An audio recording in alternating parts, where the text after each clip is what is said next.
¿Vas a comprar o vender un terreno y no estás seguro del área? Bien, en este video voy a enseñarte la manera correcta de sacar el área de un lote o parcela. Hago el video porque frecuentemente en redes sociales veo que piden ayuda para calcular el área de sus terrenos.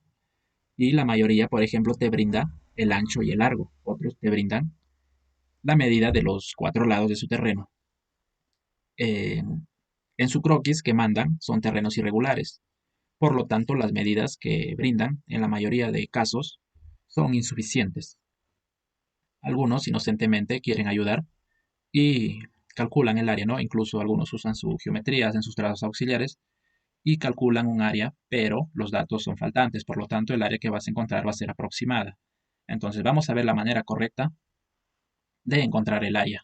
Bien, primero veamos cómo hace la mayoría. La mayoría mide, por ejemplo, el ancho en ambas caras, lo promedia estas dos medidas y lo multiplica por el promedio del largo. Si bien es cierto esta manera de medir puede darte un aproximado, hay ocasiones en los que el margen de error es grande, sobre todo en terrenos considerables, ¿no? Vamos a ver entonces cómo deberías medir.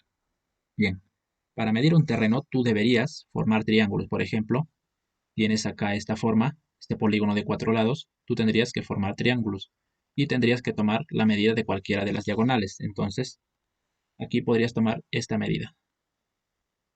Con estas medidas, tú ya puedes obtener un área exacta si es que has medido bien. Entonces, vamos acá. Este método está enfocado sobre todo a wincha, y la wincha nos sirve generalmente para terrenos pequeños que sean planos. Entonces, si tú tienes un terreno como este que está inclinado, lo más probable es que no te va a servir, ya que tienes que saber que los terrenos son medidos en planta, vistos desde arriba. O sea, las medidas tienen que ser niveladas o completamente horizontales. En estos casos es mejor recurrir al uso de herramientas topográficas, como lo es la estación total, o si son grandes extensiones, el GNSS diferencial o coloquialmente conocido como GPS diferencial. Bien, vamos a indicar por qué no deberías medir como te mostré anteriormente. Bueno, tengo aquí un terreno de cuatro lados, es algo irregular, y lo que he hecho aquí es, por ejemplo, transformar esta o deformar esta figura. Mira acá, esto mide A, esto también mide A, quiere decir que miden igual. Esto mide B, esto también mide B, esto mide C, esto D y esto D. Como ves, tienen los mismos lados, pero a simple vista tú puedes ver que este tiene una menor área. Entonces, como ves, no puedes tú medir de la forma anterior por esto, porque puede cambiar los ángulos. Los cuadrados y figuras que tienen de cuatro lados hacia arriba pueden variar sus ángulos sin variar sus lados. Entonces yo te decía que tienes que formar triángulos. ¿Por qué triángulos? Porque el triángulo es el polígono con el menor número de lados y que no puede variar sus ángulos sin primero variar sus lados. Eh, mencionando aquí también, tú quizás has visto en los puentes, por ejemplo, en los puentes de armadura, siempre vas a ver que los elementos forman triángulos. ¿Por qué? Por lo mismo, ¿no? Que no pueden, o son rígidos y no pueden cambiar su forma sin primero cambiar sus ángulos, por más que aquí tengan rótulas, ¿no? Bien, entonces dicho esto, por ejemplo, tengo acá un terreno. Entonces tú ya te dije que debes formar triángulos. Tomas y formas tus triángulos. Te aconsejo tomar las medidas menores, ¿no? En este caso he tomado la diagonal que es menor. También podrías tomar la otra. Ahora, ¿qué pasa si tienes obstáculos? No sé, quizás por acá tú tienes un árbol o por acá tienes una casa que te impide medir tus diagonales, ¿no? Pues tendrías que buscar la manera. Por ejemplo, acá se me ocurre formar los triángulos de esta manera, acá. Luego podrías tomar otra medida desde acá, ¿no? Y ya tienes tus triángulos. Y desde acá.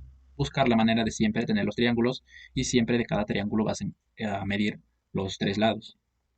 Ahora, otro caso, supongamos que tienes acá y tu wincha, que generalmente son de 30 a 50 metros, no alcanza. Entonces tú podrías medir una parte, pero igual formar tus triángulos. Hacerlo de esta manera, buscar la manera que te alcance la wincha, ¿no? Y podrías seguir por acá formando los triángulos. En este caso, Vamos a hacerlo así, así y así. Tú ya te puedes idear y buscar la manera más simple y más rápida. Si tienes un terreno como este, por ejemplo, lo mismo.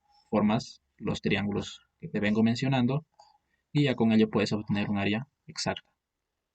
Entonces, después que ya formaste y tienes la medida de cada uno de tus triángulos, lo que puedes realizar es aplicar la fórmula de Herón, que nos permite hallar el área de un triángulo teniendo sus tres lados. Entonces, esto es la fórmula de Herón.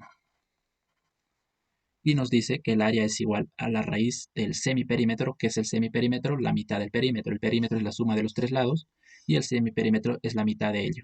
Entonces, semiperímetro por semiperímetro menos A, por semiperímetro menos B y por semiperímetro menos C. Vamos a hacer un ejemplo acá. Ya he formado los triángulos, tengo las medidas de cada uno de los triángulos, entonces ya puedo encontrar el área. El área en este caso va a ser el área de este triángulo más el área de este triángulo, tal como se indica en esta expresión. Entonces vamos a hallar el área del primer triángulo. Vamos a decir que esto es A, esto va a ser B y este lado va a ser C. Anotamos las medidas, sumamos y dividimos entre 2 para hallar el semiperímetro, que es un dato que también necesitamos. Teniendo ya cada uno de los datos, reemplazamos en la fórmula y encontramos el área del primer triángulo. Ahora vamos por el segundo triángulo. Vamos a llamar a esto vamos a llamar B y a esto llamamos C. Entonces tengo acá cada una de las dimensiones que necesito y el semiperímetro que es la suma entre 2. Lo tengo acá, en este caso da 76.05. Reemplazo en la fórmula que ya te mostré y obtengo el área del triángulo 2. Ahora voy a sumar este triángulo más este triángulo. Sumo, tengo acá los totales de cada triángulo y sumo. Y esta es mi área total. Y esa es la manera correcta para hallar un área de un terreno irregular de forma exacta.